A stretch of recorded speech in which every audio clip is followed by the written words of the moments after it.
Broads Media.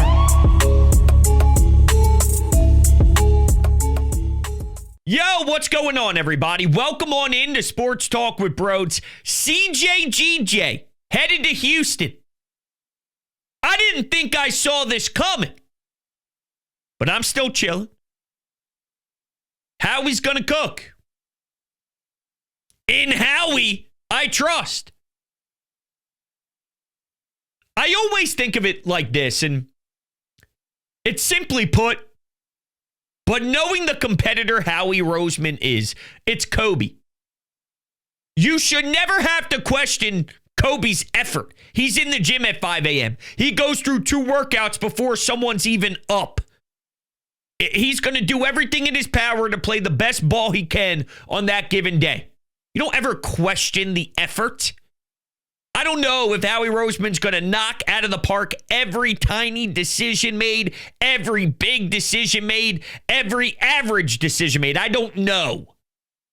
But I don't think I got to question the effort level of a man that is as fierce as he is. He is the best of the best. And this could just be a product of actually having to, quote, pay the price after winning a championship. We'd sign up for that any day of the week. Yo, you win a Super Bowl the following year. You're a good team, but a lot of your big free agents will get overpaid in free agency.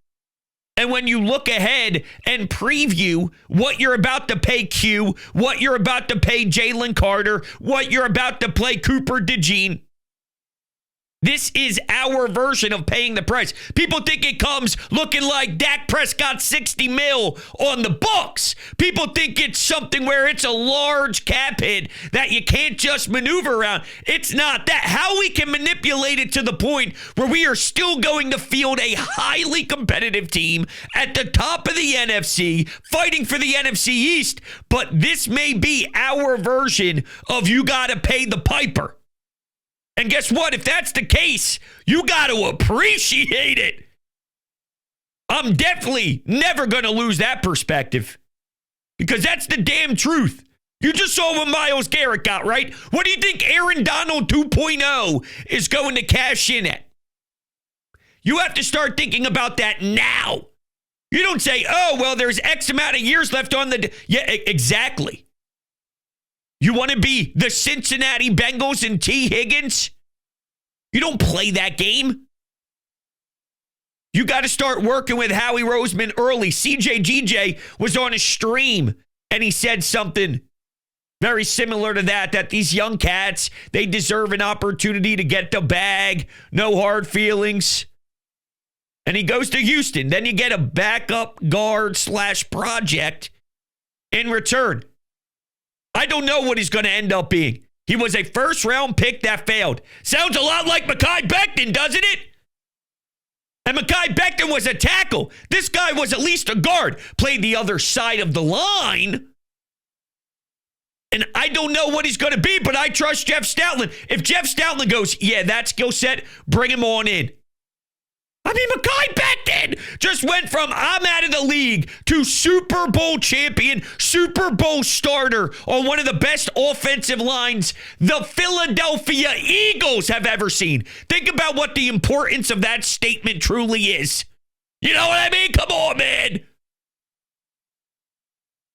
So for everybody screaming, we can't let Mekhi go. And I do agree that if you bring back Bond and Becton, it's going to taste a lot sweeter. It's going to feel a lot nicer. And you still have the opportunity to do it as the time of this recording. Who knows? Whenever you get hit with an Adam Schefter bomb or rap sheet, it can happen at any point, any time, 1:30 a.m., 2:50 a.m. You don't know.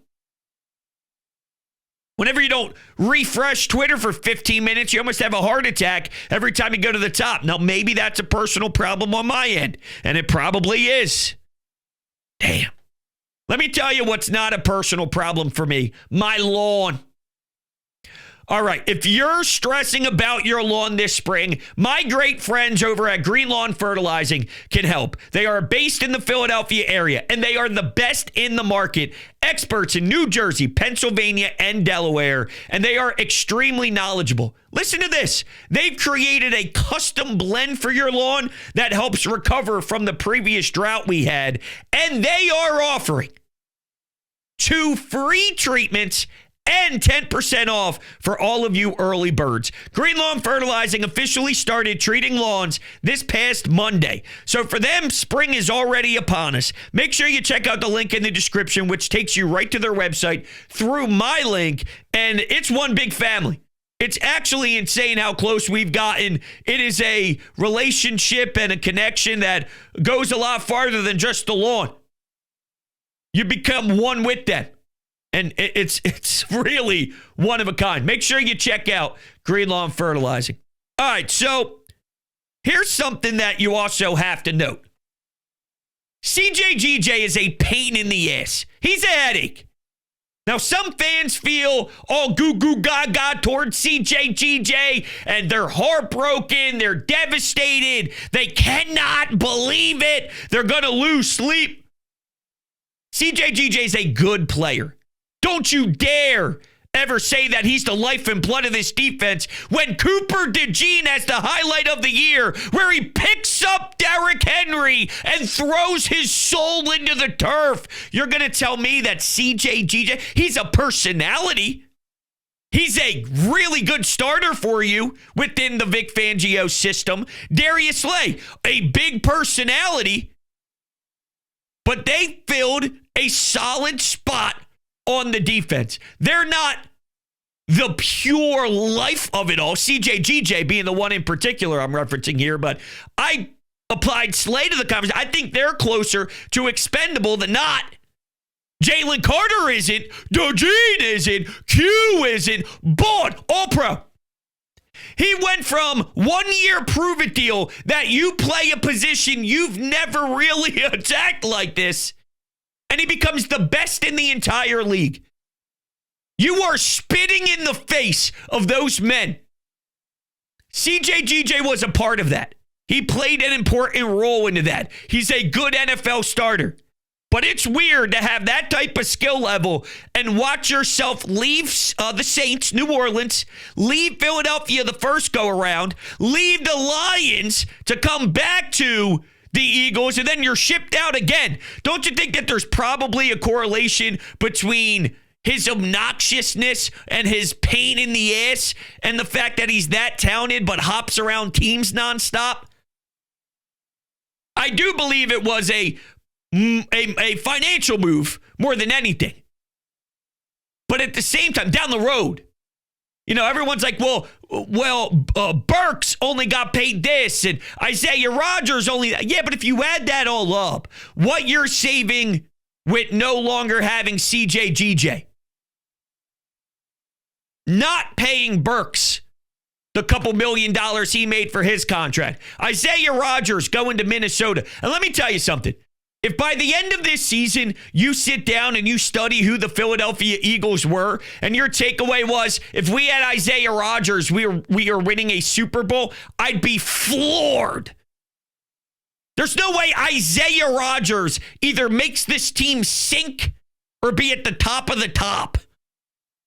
If that's the case, then shame on Howie, because Isaiah Rodgers ain't that good.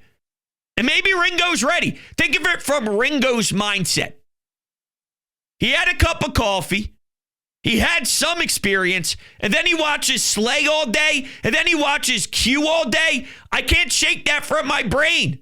And if they think his skill set is up there, and there's plenty of reasons to believe it is, he has shown signs of really nice ability on the outside. Maybe he is ready, and they are right. Last year, everybody assumed that this defense was going to be middle of the pack. And they were the best defense in the league. And something that you also have to realize, I was thinking of the Kansas City Chiefs, right? Because the question is, how do they do it? Well, Pat Mahomes is rare. Tom Brady was a dynasty, rare. Other than that, you don't see the type of success that those two QBs and franchises had. And I acknowledge it. The Eagles are probably the next closest thing, and they're in a different wave of dynasty. They're not that. But they still have 3 Super Bowl appearances in the last 8 years or so, winning 2 of them. I'm saying that's the next best unbelievable thing outside of what Pat Mahomes is, which isn't human, and Tom Brady's ridiculous ass. When I was watching the Chiefs, I realized there was a transition period. It was all about what Andy Reid, the quarterback, the offense, and how they do things that are out of this world. But then it became the Spags show. Wow, don't disrespect that defense. Go look at how Spags is sending unique blitzes. Whoo! Wow, Chris Jones. Wow, that defense. Wow, Spags. It turned into a defensive show. So maybe the key to this is that passing game improves. There's still another element to this offense. As great as they were running the rock with the defense, maybe this year they are selling a lot into the fact that they think they can improve internally just by Saquon, AJ, Devontae, Jalen, this O-line, Kevin Patullo getting in there and now being a part of this as an OC instead of a passing game coordinator, which his fingerprints were all over this. I can't pretend that's not an important detail here, but maybe they are putting a lot of stock into that. So if your defense isn't 1, okay, but they are 6 in the NFL, and your passing game throughout the regular season looks more like what it did in the bowl. Look more like when you're putting up 55 on the Washington Commanders and you're bending them over, right?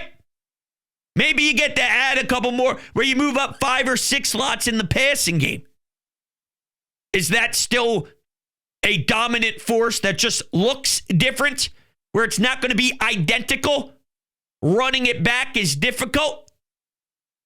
Just saying, more from a personnel standpoint. The money, you just can't compete with the Milton Williams stuff. You can't compete with the money that's getting thrown around for these nice starters or these rotational pieces. You're paying them to be stars, some of them, which is just crazy.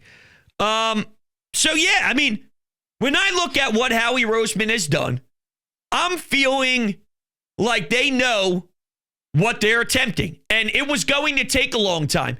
Howie mentioned that there's more football than just legal tampering. There's more football than the NFL draft, and there's more to this as you sort of embrace the start of the season. There's a lot that you can do, and he's right. I've seen him get the big fish all over the place. Doesn't matter what part of the offseason it is, he can just go into Howie mode and spin something miraculous. This was the same time we thought Bryce Huff was a good signing after he poured out double-digit sacks and thought he'd only be able to do more with the success next to Jalen Carter. You know how bad it's got to be and how rough you got to play to not generate anything and not even be worthy of dressing? Vic Fangio, he put the hammer down quickly. But that could also play a role in why Cjgj isn't here anymore. As much as I think the number one reason is, let me make sure I study the blueprint on how we're going to use our finances moving forward and looking ahead at the back end of the books for Cjgj when it's time for him to need to get re-upped and it's time for him to get more dough. He is just going to be terrible to deal with. And on top of that, Vic Fangio goes, I can't do it again. I can't do it again. He likes to work with a ton of talent. But at the same time, if we got to shed money and we're looking at him as a reasonable option, it didn't help that he doesn't stop running his mouth. It doesn't help that he's on social media calling out Slay, and both of them just look like 10-year-olds. Speaking of 10, if you're 21, make sure you check out my friends at Garage Beer. DrinkGarageBeer.com. 0% IPA, 100% light beer, 1,000% quality. There's no better feeling than sitting down thinking about Howie Roseman making beautiful moves in the offseason and slugging back a sexy-ass garage beer. DrinkGarageBeer.com. All right, why don't we run to the Anytime Hotline and react to the people's reactions now that it is so obvious you are losing a ton of starters on your defense and some of them playing a significant percentage of your snaps? And is it going to be a ton about Sidney Brown stepping in and putting a lot of belief in the young ones, as Howie Roseman stated? Or can you still get some names of Von Miller? Or, there's a lot of names with the defensive ends. And instead of putting a ton on the Jalix Hunt plate, maybe that's a way where you can work Jalix Hunt into a solid rotation, but not demanding him to be starting as a guy that's going to eat up what Josh Sweat provided for you. You know what I mean? So it's the truth. It's real. There's a lot of youth coming in here, and they are going to have to log a bunch of minutes, and maybe the league's trending that way. Maybe watching Coop and Quinyon, maybe that shared where some of the league is trending, where these guys can do something and rely on them more than ever before. Maybe the college game, the SEC, maybe they're more ready now. They're preparing their bodies 365. They're a different style of athlete that are training to be a pro from 10 years old, 11 years old, nutrition, weight training, just pouring their life and their blood, sweat, and tears into the game in a different way with all this training in the offseason and 24/7 and AAU and the travel ball. It's nonstop. Maybe, or not AAU, that's basketball. But what, you get my point. Maybe there's something to that Howie Roseman's valuing when studying his analytics and what the numbers say about the kids. Or maybe the NIL stuff and the COVID years, and guys are getting more years to play. So maybe if some of them are older, I don't know. Now I'm just spitballing out of my ass. I don't know. I'll shut up. Let's go to the calls. Hi, my name is Duncan, and I'm a Eagles fan living in Chiefs country. Ooh. Here's my take on the Cjgj Gardner-Johnson trade. Well, like most of y'all, I was caught off guard by it this morning like everybody else. And at first, I had a pretty intense emotional reaction to it, but then I collected my thoughts and I'm like, I wonder what Howie's got up his sleeve this time. And then I realized we got to pay some guys in the future. We got to pay Jalen Carter, Nolan Smith, Quinyon Mitchell, and Cooper DeJean, and maybe even Jordan Davis and Nakobe Dean too. So, and those guys are going to warrant some hefty contracts. So I get where Howie's coming from. Plus, I read somewhere that Cjgj Gardner-Johnson was kind of a liability in coverage too. And also, in regards to trading away a crucial safety, this reminds me of something the Patriots did back in the day with a guy named Lawyer Malloy. If y'all remember that, all the Patriots and their fans loved Lawyer Malloy. He was such a crucial part of that defense. But then they traded him, and everybody was dumbfounded and shocked when they had, like, what? How could you get rid of such a great safety? He was a core part of our team. What are you doing, Belichick? What did they do after that? They won 2 Super Bowls in a row. So, food for thought. Go Birds! I love it. So a few things there. One thing we got to realize is if we are going to praise Howie Roseman for all of these draft picks and for these studs that you're hitting on the draft, when you draft Jalen Reagor and he sucks, the guy makes 5 cents. When you draft J.J. Arcega-Whiteside and he sucks, the guy's next contract's going to be worth $3. Now you're talking about Jordan Davis is going to be the best defensive tackle in all football. Quinyon Mitchell could literally be the best cornerback in all of football. These guys are only getting better, by the way. This isn't Jalen Carter's max. He could keep up his efficiency longer as he grows more into his body and becomes more knowledgeable about the game at this level, where you get a window where he just destroys double team. You got to think, what's next? What's next? And he does it for all 4 quarters and never stops ever. He's already pretty damn close to holy shit. But, I'm just saying, he's still growing. Q is still going to grow. Coop, grow. Maybe Bond in the second year playing the position, second year with the DC. And by the way, a ton of confidence that just ignites your fire. So we're not used to him hitting on all these picks. When you hit on these picks, you got to start processing even earlier than you would like to admit. It's the same thing with the Saquon contract. Why? Because you're stupid if not. If you think this is a staple to your team, and there's no reason to believe Saquon Barkley isn't, because of not only the dude on the field, but the person he is off is somehow greater. So if you're thinking about what running back money could look like in 2 years down the road, you don't have to worry about it. Lock him in now. Let's go. And then you see Myles Garrett touch 6. Milton Williams just got 25. Milton Williams is a good NFL player. That's what he is. Milton Williams is a good NFL player. And that's what the Patriots are building their entire defense around. There are different levels to this. Howie wouldn't pay that. And he did against Bryce Huff, but guess what? You still win a Super Bowl. He does once in a blue moon. But I'm saying if you want to play the numbers game, all right, I promise you I'm taking Howie's hit rate. In Howie, I trust. You also mentioned Cjgj with certain coverages. This is another element to the Cjgj experience. React as if he never made mistakes. See, the problem is it goes one of two ways. Either people say he's a stiff and we don't need him anyway, which is not where I stand, even though I do understand you should be able to replace production like Cjgj. He's a good player. If you can't replace good, then your organization sucks. You have to replace good. Cjgj isn't a stiff by any means. So you have that portion of the fan base. Now that Howie made the decision, they just automatically side with him and they don't value anything Cjgj brought. I think he was a personality and a character to a defense that just had so many spectacular weapons. And there are a good amount of them that are still here and still blossoming. Nolan Smith. I guess we'll have to find out about the recovery stuff with a lot of these injuries, which is fair. But just saying.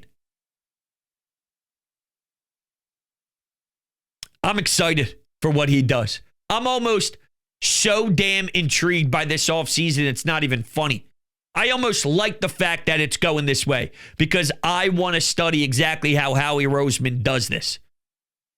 This narrative, too, that, well, every time they win a Super Bowl, it's just terrible the next year or go to the Super Bowl. I don't buy that.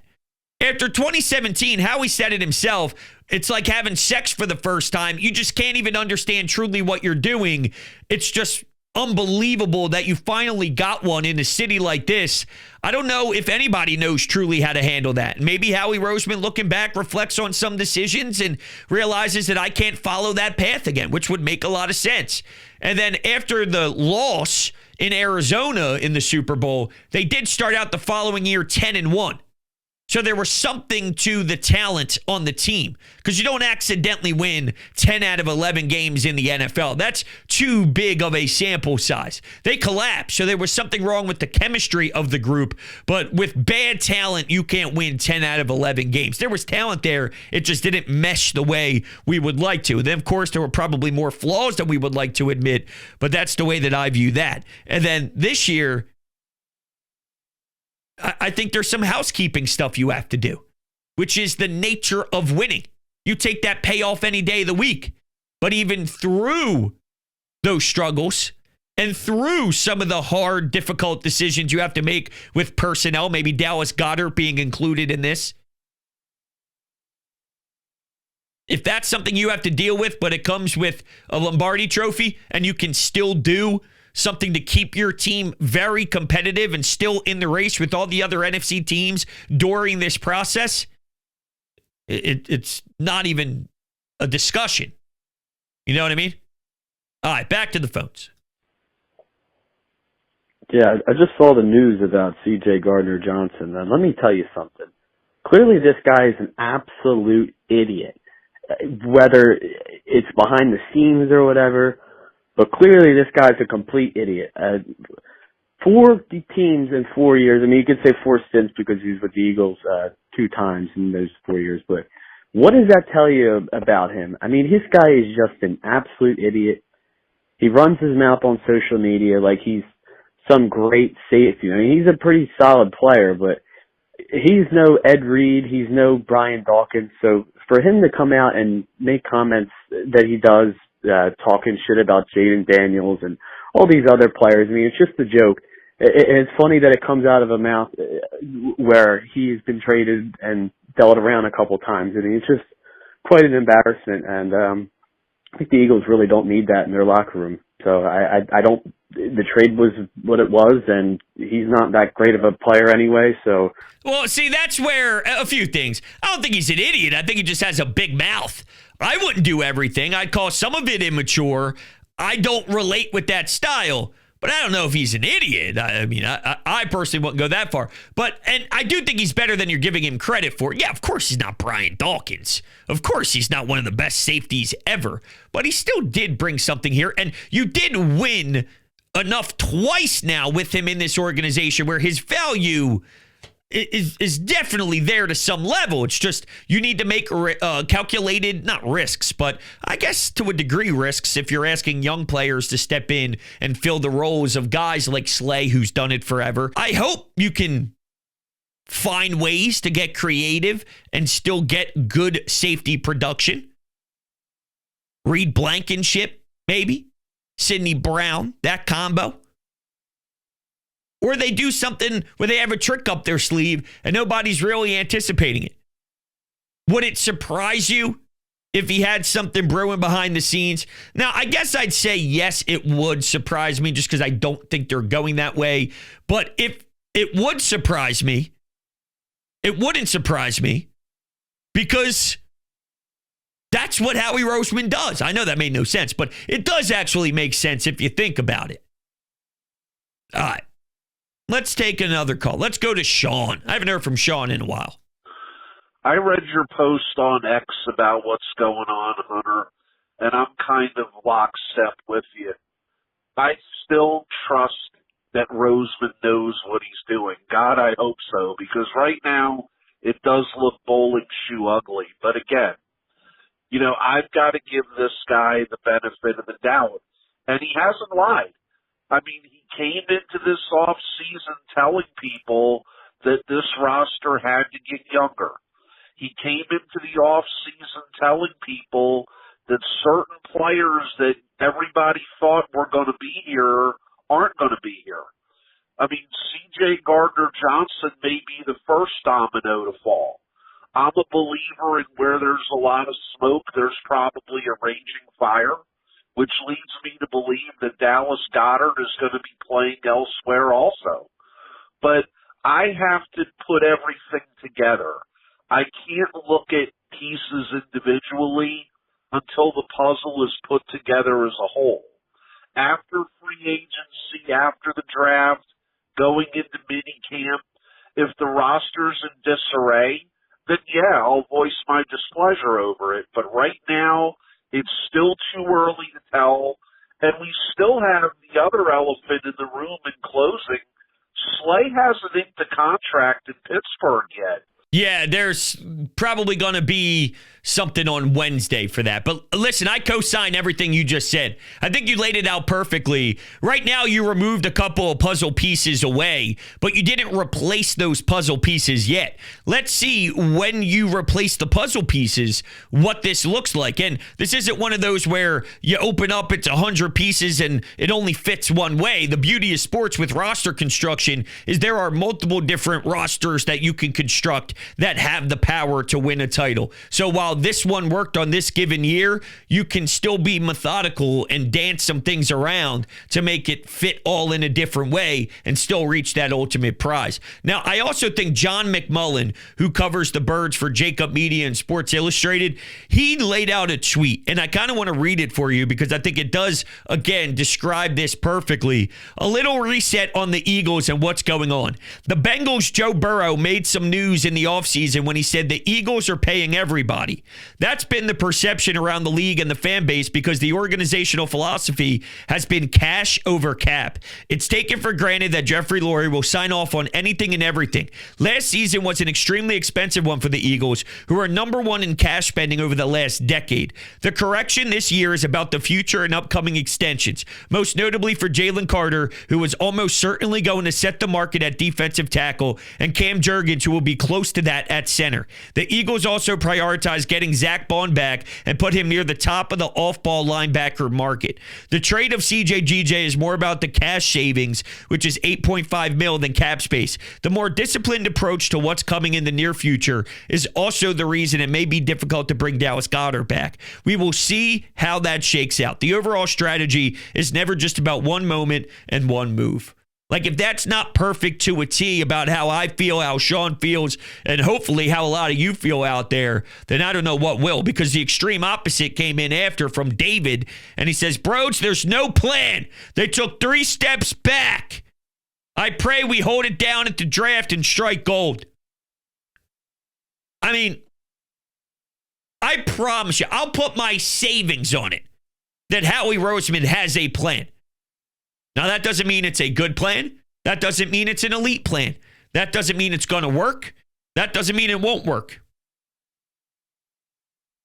I promise you, Howie Roseman has a plan, okay?